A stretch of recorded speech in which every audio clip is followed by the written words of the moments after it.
Hi, what is up, ladies and gentlemen? Welcome back to the second episode of Gentleman Pursuits. Hope everyone had a great week. My week was alright.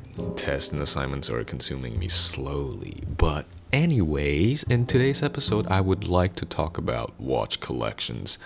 Some, in my opinions, are must-haves if you're like serious about watch collecting. There will be three watches that I want to talk about and some honorable mentions which I think are lovely to add to your collection, but they're not essential, right? They're not like must-haves kind of big deal.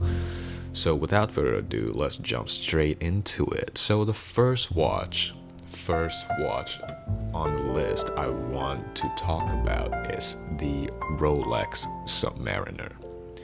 Yes, I know it sounds really cliche. It's like, oh yeah, saw that coming. Of course, Rolex Submariner. But there is a reason why a lot of people are still buying them and they are popular. First of all, it's arguably the most celebrated diving watch of all time. Like, talk about Rolex's most famous watches in their entire collection. Submariner's probably up there in the top three, and it has a great story behind the brand, right? It's the most recognizable luxury. And should I say, every serious collector needs to have at least one Rolex in it. I mean, you can't really call yourself a watch collector or a watch enthusiast without having a Rolex in it. I just don't see why people wouldn't get a Rolex.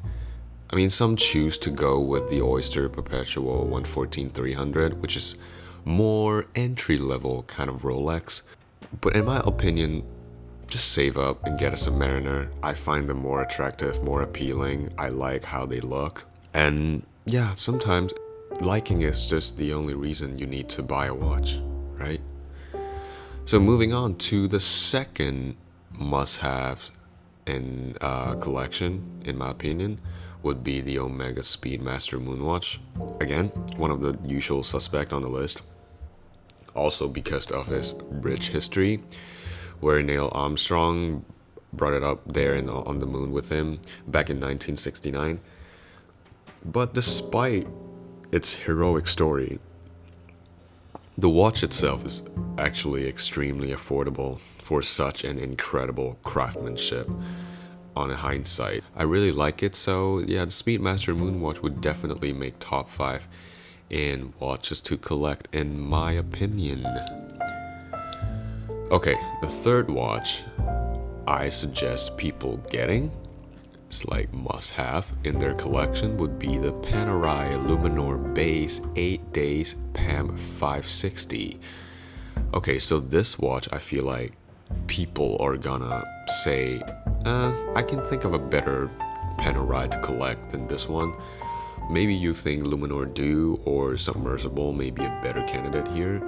Let me tell you why I feel like the base is better. First of all, entry level price, really collector friendly. Second of all, the design is a bit less chunky than the Submersible because Submersible has a thicker case, given that it's for diving, right? But still keeping the tank look. You know how the signature look of from a Panerai would be this huge, thick look, right? So Luminor Base keeps the thickness, but it's not like overdone with it, right? And last but not least, why would you not buy a Panerai? Panerai's design a modern cult. Come on, man. Like Simon Sutton even said, the director of watches of Knightsbridge recommended to buying a Panerai. Quote, Panerai has a fantastic collector base, and even if it's just to make a slight change, every model is limited. So whatever Panerai you buy will become a collectible soon. So why not? This watch looks like it's bulletproof. Come on, it's so tough looking, but it's not overdone with it. You're not overwhelmed with it while it's on your wrist. So yeah. So two honorable mentions from Panerai would be 104 or 111, but since older styles is not my cup of tea, So if you have a taste for older Panerai case designs, maybe the 104 or 111 should be your go-to instead of the PAM 560. So yeah, these are my Panerai recommendations. Here comes the honorable mentions, which I think is not must have. You don't have to have them. It will be good to have it in your collection. It would be good to add to them, to add value to your collections. But as I said again, it's not must haves. So the first one that I would love to talk about would be the Patek Philippe Nautilus 5711. 5711 is perhaps one of the most talked about reference number of all time. 5711, 5711. Every time when people talk about Patek Philippe, we'll be like, oh, do you have a 5711? Because it was so common. 5711 was one of the most popular Patek Philippe model that people own. Reasons being, it's really nice looking, it's really comfortable on the wrist, it's thin and elegant looking.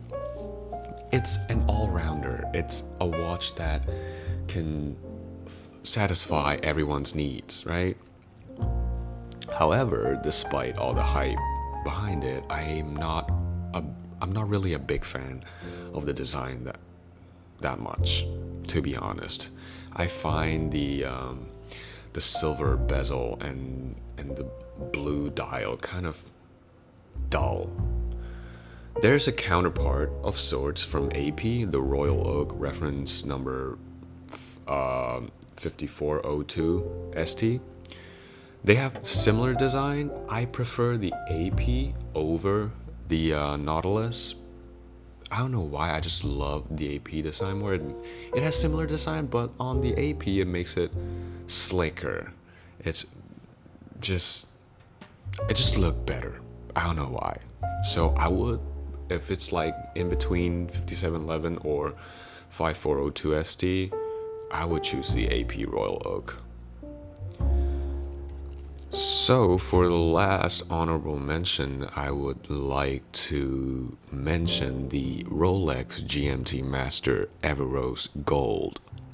Yes, when this watch first came out, I was blown away by the design because I love GMT Master and I love rose gold, and the rose gold gave the GMT Master a rustic, vintage look to it, which just elevated the whole feeling, the whole GMT Master.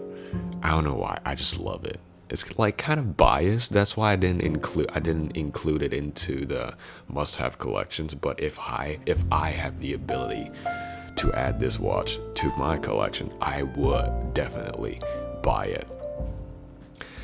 Another reason why I would recommend buying this watch is because of its investment value. Like investing in new watch, it takes time to seek return, right? So if you bought a watch and want to invest in a watch, you might want to choose something that you like. You don't want to buy something you don't like and then have it sit in your drawer for the next 8 years without touching it. And that is just sad because watches are meant for your wrist. You buy them because you like them. There's collection value. You like how it looks on your wrist, that certain feeling it gives you, right? It's not meant for your drawer. Your drawer doesn't need watches to make it look good, right? You don't want to spend like 30 grand on a watch just to put it away for 5 years so you can sell them again. This is dumb. This whole idea is dumb, right? So if you want to invest in watches, especially new watches you want to buy, I would recommend buying something that you actually like or the design that you wouldn't mind wearing. I don't think that's a proper thing watch enthusiasts should do, because we should appreciate the watches. We shouldn't treat them as just mere trading item, right? So, yeah, that will be it. That's it for this week's episode. That is my list of some of the must haves and recommendations I think people should add to their collections. Let me know what other watches you think should have been on the list, should have been the top 3 must haves, and I did not include. Make sure you go onto the website www.gentlemanpursuits.com to check out more other similar content and read more about watches and whiskeys. And follow Gentleman Pursuits on Facebook, Instagram, and Twitter. Make yourself a gentleman, one article a day. Learn more, right? Why not? It's infotainment. Come on, it's all about knowledge nowadays. So until next time, have a great week, guys. Stay safe.